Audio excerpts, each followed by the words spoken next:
17 News is your local election headquarters. 5 candidates, 1 race. Tonight, we introduce you to the contenders running for 5th District Supervisor. 17's Eitan Wallace spoke to the candidates, and he joins us now in studio with a preview. Eitan. The 5 hopefuls shared their goals for the district and why they deserve your vote.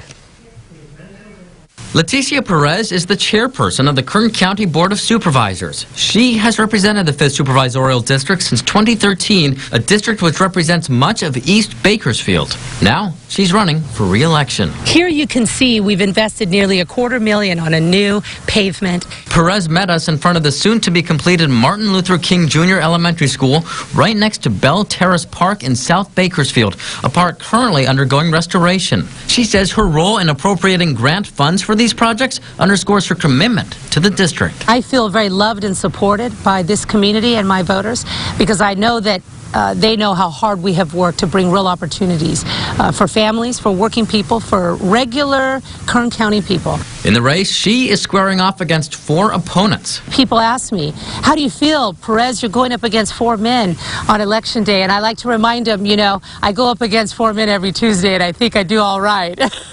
One of her challengers, Ben Valdez. Is our district better off today than it was 8 years ago? And unfortunately, it's not. He is a realtor with Miramar International. Valdez says he wants to provide employee training opportunities for those who call the 5th District home, a district he feels has been forgotten. If you live in the 5th District, you realize that we are a complete mess right now. It's unfortunate that when you have one incumbent running against 4 different people, that speaks volumes in itself that there's a lot going on that needs to be changed. Also running, entrepreneur and coordinator David Abbasi. He says if elected, he would prioritize county employees. I'm going to give the county employees raises, and we're going to make sure that we stop wasting money so that we can afford it.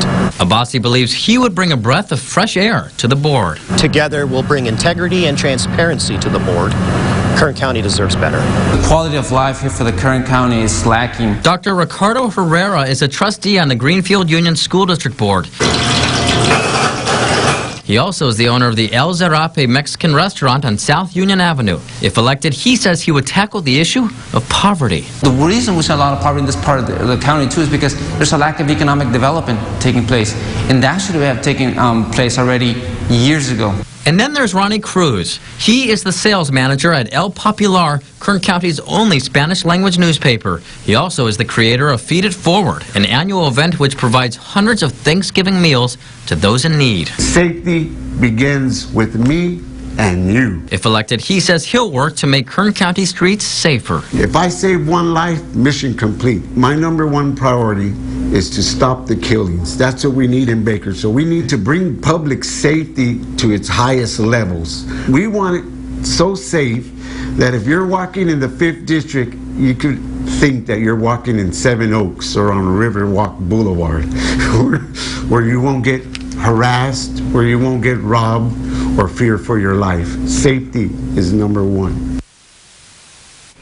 A reminder, you will be able to hear much more from these candidates tomorrow as they square off in a live KGET debate at 7 p.m. Now, the debate also will live stream on our Facebook page and website, kget.com. Jim Scott and I will moderate. Meantime, today marks 6 days until primary election day. That's March 3rd. In studio, Eitan Wallace, 17 News.